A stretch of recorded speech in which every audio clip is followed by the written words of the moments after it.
Our baby shower was small, intimate, beautiful. 2 days later, a clip of me hugging my husband was on Facebook, posted by the neighbor. Caption: Pregnancy shouldn't be a personality. 600 comments. One said, "Look staged." Another said, "Must be nice to afford balloons when rent's due." I asked her to take it down. She said, "Public celebrations are public domain." She'd used a zoom lens from her upstairs window. This started in Spokane Valley, Washington. Small town energy. Most people keep to themselves, but once in a while, someone thinks they're better than everyone else. My husband Mark and I are expecting our first baby. It's a boy. We've been trying for a while. Had a miscarriage last year. That one nearly broke me. So when this pregnancy finally stuck, it felt like a second chance. A miracle. I didn't want a big baby shower. No giant guest list or fancy venue. Just something small. Real.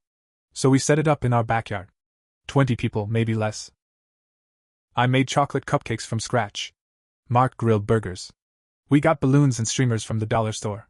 I wore a soft blue sundress I'd had for years. Nothing fancy. Just something comfortable that still made me feel pretty. We set up folding tables we borrowed from our church. Used paper plates. Someone brought lemonade in a big glass jug. It was one of the first times in months I'd felt happy, like deep in my bones happy. Safe. Loved. Then 2 days later, everything changed. I was sitting on the couch when my phone started buzzing. First it was my sister. Then my cousin. Then a friend from high school I hadn't talked to in years. "Hey, did you see that video?" I opened Facebook. Didn't take long to find it. A video clip of me and Mark in the backyard. We were hugging. He kissed my forehead. One hand was on my belly. I knew the moment right away. It was when someone handed us a baby onesie that said, "Coming soon, February 2025. I'd started crying. It was the kind of moment you don't plan, and don't forget. The video had been filmed from above, through a window. And the caption made my stomach twist. "Pregnancy shouldn't be a personality." It was posted by Claire. Claire is our upstairs neighbor. She's lived above us for almost 2 years. She barely speaks. Keeps to herself. Works remote for some marketing company, I think. The most we'd ever exchanged was a few nods in the parking lot. I always thought she was quiet, maybe just shy. Apparently not. I scrolled through the comments. Hundreds of them. Most weren't people from our town. Just strangers. Internet vultures. Keyboard psychos. Look staged. Who films themselves like that? Must be nice to afford balloons when rent's due. This is why Gen Z moms are the worst. You can tell they think they're better than everyone else. My hands were shaking. I didn't even know she was watching. Didn't even know she could see into our yard from her window like that. And then to record it, without saying a word to us, and post it publicly? I messaged her. I was polite. Civil. Me. "Hi Claire. I noticed you posted a video from our baby shower. Could you please take it down? It was a private event in our backyard."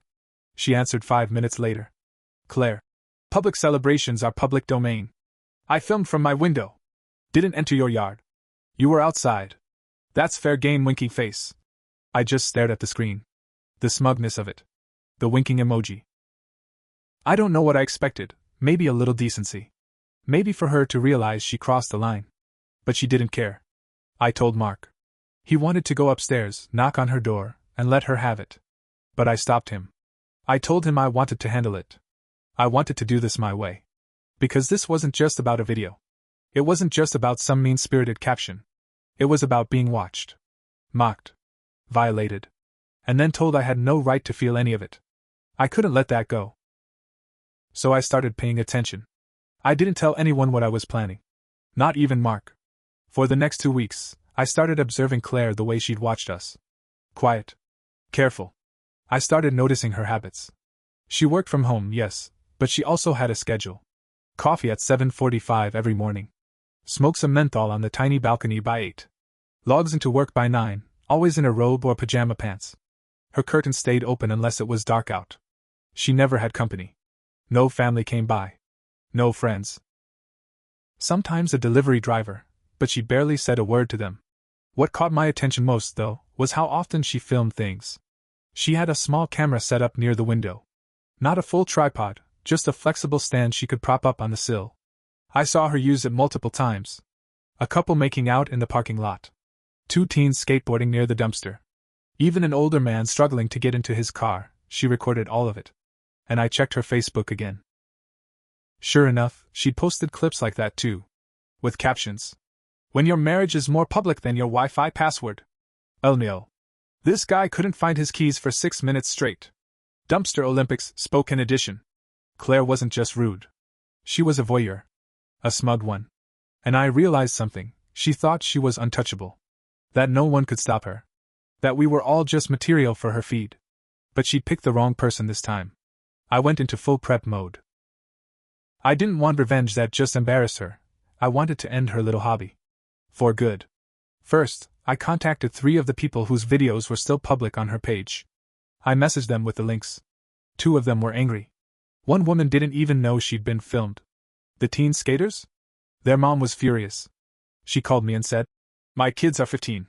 That's illegal. She's filming minors." That was the start. Then I went to property management. I asked if there was any policy on residents filming other tenants without consent. The woman at the front desk, Patrice, said they'd had complaints before. Nothing serious. Just rumors. So I made it serious. I printed screenshots of Claire's Facebook posts. I highlighted comments where people guessed what complex she lived in. I showed how she used a zoom lens, how she tagged our street name once. I even wrote up a timeline showing how she'd filmed at least 4 different families from her apartment. When I handed it all to Patrice, she paused and said, "Damn. She really posted this stuff publicly?" "Yep." That's when I dropped the last piece.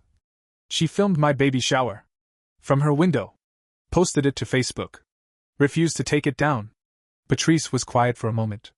Then she said, "You're not the first person to say something. But this is different." They opened an internal investigation. It took a few days. During that time, I posted something of my own. I didn't use Claire's name. I didn't have to. I wrote a post on our town's Facebook group. Over 12,000 members. Title: Someone in our complex has been filming neighbors and posting it to social media. Is anyone else affected? I kept it factual. No swearing. No attacks. Just the truth. I posted screenshots, blurred names, and asked, "Does anyone else recognize themselves?" The comments exploded. More people came forward. One mom said Claire filmed her daughter getting off the school bus. A guy said he saw her pointing a phone through her blinds at night. Someone else said she made fun of a veteran with PTSD who lives in the unit across from her. It wasn't just a one-time thing. Claire had a pattern. And now the town knew. The fallout started faster than I expected. 3 days after I posted in the town Facebook group, someone doxed her. I didn't ask for that. I didn't want that. But someone found her full name through a cached real estate site. Apparently Claire had once listed her apartment on a rental platform while she was on vacation. They found her personal Instagram. Her old blog. Even a podcast interview she did years ago about building your personal brand through authenticity. The hypocrisy set people off. She went from being a smug neighbor to the most hated woman in our part of Spokane. And the worst part? She still didn't take the video of me and Mark down. She just turned off comments on the post and made her account private. That was it. No apology. No accountability. Nothing. Then something happened that gave me a new angle. A deeper one. I got a message from a woman named Jenna. She lived in our complex 2 years ago. She said she moved out because Claire harassed her. Not physically. Digitally. She started filming my boyfriend when he came over. She'd post screenshots of our car on Reddit and say we were up to something shady. It made me paranoid. Jenna also said Claire had emailed her boss once, accusing her of having loud, disruptive gatherings. At night. The gatherings? Her and her boyfriend watching movies with the windows open. That's when I knew Claire had done this before. And would keep doing it. Unless I ended it. So I went bigger. I contacted a local reporter I knew from college, Jess. She worked for a regional news blog that ran stories about tenant disputes, neighborhood issues, that kind of thing. I sent her everything. Screenshots. Video timestamps. The timeline I made. Names of people Claire filmed without consent. The stuff about minors. The blog. The Facebook group post that blew up. She was hooked. Jess asked if I wanted to be named. I said no. I wasn't looking for fame. Just results. The article dropped the following Tuesday. Spokane tenant under fire for secretly filming neighbors, posting private moments online. They didn't use Claire's full name, but they didn't need to. The description of her unit, the screenshots, the quotes. it was clear who it was about. That same afternoon, our property management sent out a building-wide email. Due to a violation of lease terms involving tenant privacy and harassment, a resident has been given formal notice to vacate the premises. Claire was being evicted. I watched from my kitchen window as she packed her stuff 2 days later. She moved fast. Boxes piled up in her car. Her little camera stand was sticking out of one of them. She didn't look up once. But I wasn't done yet. She moved out on a Thursday. Gray skies. Cold air. I stood by the window holding a mug of decaf, belly heavy, arms tired, but I watched every trip she made to that old Toyota of hers. I wanted to feel satisfied. I wanted to feel like it was over. But it wasn't. Not yet. Mark came into the room and put his arm around me. "You did it," he said. "She's leaving." But I didn't feel proud. Not completely. Because here's the truth, I made mistakes too. I let it eat at me. I became obsessed with watching her. With documenting her. I skipped prenatal classes. Missed checkups. I started snapping at Mark for little things, dishes, laundry, nothing. I stayed up until 3 a.m. reading comments, scrolling through her old posts, trying to find more people she'd hurt. I let her turn me into someone I didn't recognize. So no, this story isn't just about what Claire did. It's also about how I lost myself trying to destroy her. But I didn't stop. Not quite yet. I sent one final message, anonymous, from a throwaway email, to her new landlord. I found the listing where she moved. Small duplex closer to downtown. Her name was on the public lease. The email was short. "The tenant you just signed films neighbors without consent. Posts them online. There's public evidence. Google her name and spoken voyeur.